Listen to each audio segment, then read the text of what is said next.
नमस्कार मित्रों, जय माता दी। स्वागत है आप सभी का हमारे YouTube चैनल में। तो वृश्चिक राशि वालों, कहा जाता है पहला सगा पड़ोसी। इसका मतलब कि हमारा सबसे पहला रिश्तेदार हमारा पड़ोसी होता है। परंतु वाकई में कुछ लोगों के साथ ऐसा नहीं होता, क्योंकि उनके घर के पड़ोस में ही एक आस्तीन का सांप पल रहा होता है, जो धीरे धीरे उनकी ज़िंदगी ख़त्म करता है, उन्हें कंगाल और खोखला बनाता है। परंतु अगर आपके पास अच्छे पड़ोसी हैं तो आप हमेशा खुश रहेंगे। परंतु अगर आपके पास आस्तीन के सांप आ गए हैं तो यूँ समझ लीजिए वहाँ से चले जाइए, या भगवान से दुआ कीजिए कि वो वहाँ से चले जाए। वीडियो बहुत ही गंभीर है, इसे हल्के में बिल्कुल भी मत लीजिएगा। और जो भी लोग अपना भला चाहते हैं, इस वीडियो को शुरू से लेकर अंत तक जरूर देखिएगा। उससे पहले लाइक करें और कमेंट बॉक्स में जो भी जय माता दी लिखे, सीधा गुरुजी का आशीर्वाद प्राप्त करेगा। जी हाँ दोस्तों, हमारे जीवन पर इस बात से बहुत फ़र्क पड़ता है कि हमारे पड़ोसी वास्तव में कैसे हैं। अगर हमारे पड़ोसी अच्छे हैं तो हमारी रोज़मर्रा की कई छोटी बड़ी बातों की फ़िक्र हमें यूं ही ख़त्म हो जाती है। वहीं दूसरी ओर अगर पड़ोसी आस्तीन के सांप है, बात बात पर झगड़ा करने वाले हैं, हमेशा तरक्की को देखकर जलने वाले हैं, ईर्ष्या वाले हैं, ऐसे लोग अगर आपके पड़ोसी हैं तो आपको कभी सुकून नहीं मिलता। जी हाँ दोस्तों, कई बार हमें वास्तव में जाने अनजाने में ऐसे पड़ोसी मिल भी जाते हैं। कमेंट बॉक्स में आप नीचे बताइए कैसे हैं आपके पड़ोसी। जी हाँ दोस्तों, कुछ ऐसे पड़ोसी जीवन में मिल भी जाते हैं जिन्हें अपने ज़िंदगी से ज़्यादा आपकी ज़िंदगी में दिलचस्पी होती है। उन्हें ऐसा लगता है कि पड़ोसी होने के नाते ये उनका जन्म सिद्ध हक है कि वो कुछ भी कर सकते हैं। कई बार तो ऐसे पड़ोसियों को शांत होकर या हम अवॉइड करके झेल लेते हैं, लेकिन कई बार ये रास्ते भी कारगर साबित नहीं हो पाते। अगर आपको भी लगता है कि आपके जो पड़ोसी हैं वो आस्तीन के सांप हैं, तो आपको भी ये वीडियो अंत तक जरूर देखनी है। जी हाँ दोस्तों, अक्सर पड़ोसियों की आदत होती है कि वे आपके घर की बातें आते जाते सुनने की कोशिश करते हैं। अब इसके पीछे उनका मकसद आपको समझ में आया? जी हाँ, वो चाहते हैं कि कोई ऐसी छोटी बात उन्हें आपकी पता चल जाए जो पूरे मोहल्ले में, पूरी सोसाइटी में फैला दे, जिससे आप नीचा साबित हो सके। ऐसे में कोशिश कीजिए कि जब भी आप कोई बात कर रहे हो तो घर की खिड़कियां और दरवाजे बंद हो, उन पर पर्दे भी लगे हों। साथ ही में कोई तीसरा व्यक्ति आपके घर में प्रवेश करता है तो उसके सामने आपको कोई पर्सनल बात नहीं करनी है, क्योंकि अगर एक छोटी सी बात भी उस पड़ोसी के हत्थे लग गई तो यूँ समझ लीजिए उस बात को पतंगड़ बनते देर नहीं लगेगी। क्योंकि इंसान के साथ होता छोटा है, परंतु लोग उसे बहुत बड़ा बना देते हैं। और अफवाहों का कोई प्रकार नहीं होता, अफवाह बस मन का वहम है जो हम कितना भी उछाल सकते हैं। खासकर लोगों को अपने पड़ोसी या जो भी है उनकी अफवाहें उड़ाने में बहुत मज़ा आता है, परंतु आपको इसके प्रति सतर्क रहना है।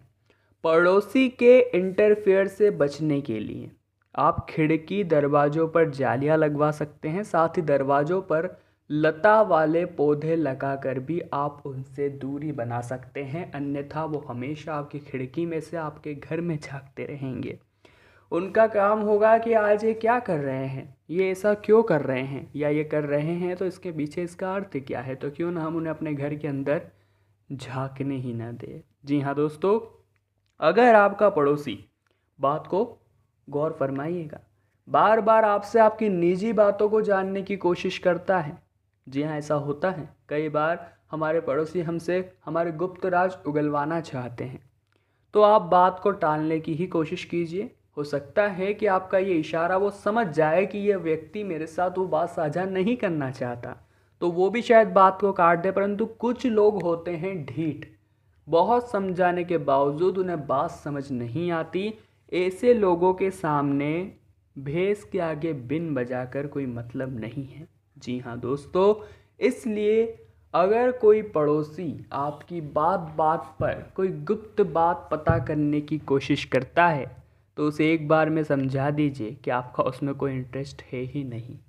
कई बार ऐसा भी होता है कि अकेले होने की वजह से या फिर आपको खुश करने के लिए आपका पड़ोसी दूसरों की चुगली आपके साथ करता है, परंतु चूंकि आपका नेचर ऐसा है कि न तो आप किसी की चुगली करते हैं, न आपको किसी की बुराई सुनना या करना पसंद है, फिर भी आपके सामने वो टाइम पास के लिए दूसरों की बुराइयां लेकर बैठ जाता है, क्योंकि उसको ऐसा लगता है कि आप भी इसी प्रकार के होंगे। परंतु ये उसकी गलतफहमी है।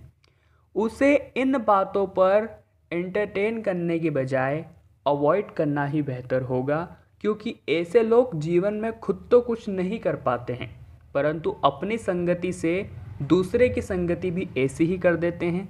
वो अवगुण दूसरे के अंदर भी डाल देते हैं, उस इंसान की ज़िंदगी भी खराब कर देते हैं। इसी के विपरीत अगर हमारे पड़ोसी अच्छे हो, गुणवान हो, हमें समझने वाले हो, पढ़े एजुकेटेड अच्छे घर के हो, तो हमारी ज़िंदगी भी धीरे धीरे सुधरने लगती है। जी हाँ दोस्तों, अगर आपके आसपास भी पड़ोसी हैं, वैसे सभी के रहते हैं, ऐसे में आपको आपस में मधुर व्यवहार बनाना चाहिए। हम लोगों को सबसे पहले उनकी बातों से परखते हैं और उनके व्यवहार से हम उन्हें समझते हैं कि वो कैसा व्यक्ति है। इसलिए एक अच्छा पड़ोसी हमेशा अपने व्यवहार को सही रखता है, चाहे वो किसी से भी बात कर रहा हो। इसी से उसकी पहचान होती है और लोग उस पर भरोसा भी करते हैं। साथ ही में पहलो सगो पड़ोसी इसीलिए कहा जाता है कि पड़ोसी अपने रिश्तेदार से पहले भी मदद करता है। हमारा पड़ोसी एक ऐसा व्यक्ति होता है जिसकी हमें हमारे सबसे ज़्यादा ज़रूरत पड़ती है। इसलिए हमें अपने पड़ोसी के साथ मददगार रिश्ता बनाना चाहिए, न कि ऐसा रिश्ता जो उसे बिल्कुल भी पसंद नहीं आता और न ही वो उसके बुरे वक्त में हमें याद करता है। आवश्यकता पड़ने पर आपको एक दूसरे की मदद भी करनी चाहिए। संकट तथा बीमारी आदि के समय भी पड़ोसियों से कुशल क्षेम अवश्य पूछें। जी हाँ दोस्तों, अगर आपकी आदत ऐसी होगी कि आप उनकी बातों को चारों ओर फैलाते होंगे, तो वो अपनी कोई ख़ास बात आपको बताएंगे ही नहीं। पड़ोसियों के साथ अच्छे संबंध बनाने रखने के लिए एक अच्छा तरीका है, जब भी हम खाने के कुछ अच्छा बनाए तो आपको उसे अपने पड़ोसियों को भी दे देना चाहिए, जिससे आपके संबंधों में मधुरता आएगी। कभी भी पड़ोसी को उसके बिना पूछे किसी बात पर सलाह या राय हमें नहीं देनी चाहिए। आपके पड़ोसी को जब आपकी सलाह की ज़रूरत होगी तो वह खुद आकर आपसे ले लेंगे। इसी के साथ अक्सर पड़ोसियों में ये आदत देखी जाती है कि वह एक पड़ोसी की बात को दूसरे पड़ोसी से कह देते हैं, जिससे आपस में संबंध खराब हो सकते हैं। अच्छे पड़ोसी होने के नाते आपको इस चुगली की आदत को नहीं अपनाना है, ध्यान रखिएगा।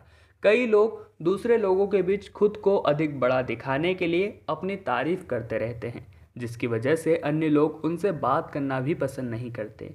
अच्छे पड़ोसी होने के लिए आपकी इस आदत को खुद से दूर रखिए। जी हाँ दोस्तों, पड़ोसियों को किसी भी बात पर आपस में बहस नहीं करनी चाहिए, क्योंकि बहस करने से ही लड़ाई होती है।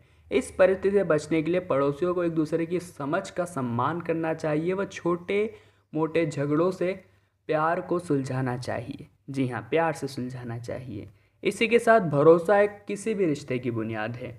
अच्छे पड़ोसी होने के लिए सबसे ज़रूरी है कि हम अपने पड़ोसी पर भरोसा रखें।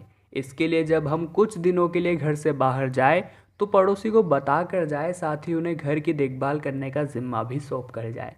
इससे उनका आपके ऊपर ट्रस्ट बढ़ेगा। परंतु आप उनकी नज़रों में अपना ट्रस्ट पहले से ही खो चुके हैं, तो फिर वे आपसे साधारण बात करेंगे और आप पर भरोसा नहीं दिखाएंगे। अक्सर हमारी आदत होती है कि हम सामने वाले व्यक्ति की स्वयं से तुलना करने लगते हैं, और इस तुलना की वजह से हमारे अंदर दूसरे व्यक्ति की प्रति की तरह नफरत पैदा हो जाती है, जिससे आपसे संबंध खराब होने लगते हैं। तो क्यों ना हम सभी को समान समझें, और पड़ोसी चाहे नीची जात का हो, पास में ऊंची जात का हो, गरीब हो, अमीर हो, हमें इसका मतलब नहीं रखना है। हमें केवल एक मानवता के धर्म से मतलब रखना है कि क्या वो मेरी मुसीबत के समय में मेरे काम आ सकता है, क्या वो ऐसा इंसान है, और अगर वो ऐसा इंसान है वाकई में, तो फिर आपको उससे बना के रखनी है। पर ये मान लेते हैं कि वो इंसान हमेशा आपसे जलता है, ईर्ष्या करता है, आप सफल हुए हैं तो उसका मुंह सूज जाता है, मुंह उतर जाता है। ऐसे व्यक्ति या ऐसे पड़ोसी किसी काम के नहीं होते। इनसे जितनी दूरी हम बना के रखेंगे उतना ही अच्छा रहेगा, क्योंकि सफलता से सीख लेने वाला व्यक्ति बहुत बड़ा होता है, परंतु वही सफलता से जलने वाला व्यक्ति जीवन में कभी सफल नहीं हो सकता। हमारी इस बात को आप लिख कर रख लीजिए। साथ ही वीडियो में आज बात की पहला सगा पड़ोसी, परंतु अक्सर बहुत सारे केसों में ऐसा नहीं होता है। किसी किसी को कुछ ऐसे पड़ोसी मिल जाते हैं जो वाकई में आस्तीन के सांप होते हैं और उन्हें पहचानना बहुत ज़रूरी है। अगर आप उन्हें पहचान लेते हैं तो ये आपके लिए ही फ़ायदेमंद होगा। तो वीडियो का उद्देश्य पसंद आया हो तो लाइक ज़रूर कीजिएगा। कमेंट बॉक्स में जय माता दी लिखकर चैनल को सब्सक्राइब करके बेल आइकन को प्रेस कर लीजिए। अभी के लिए आप सभी को बहुत बहुत धन्यवाद।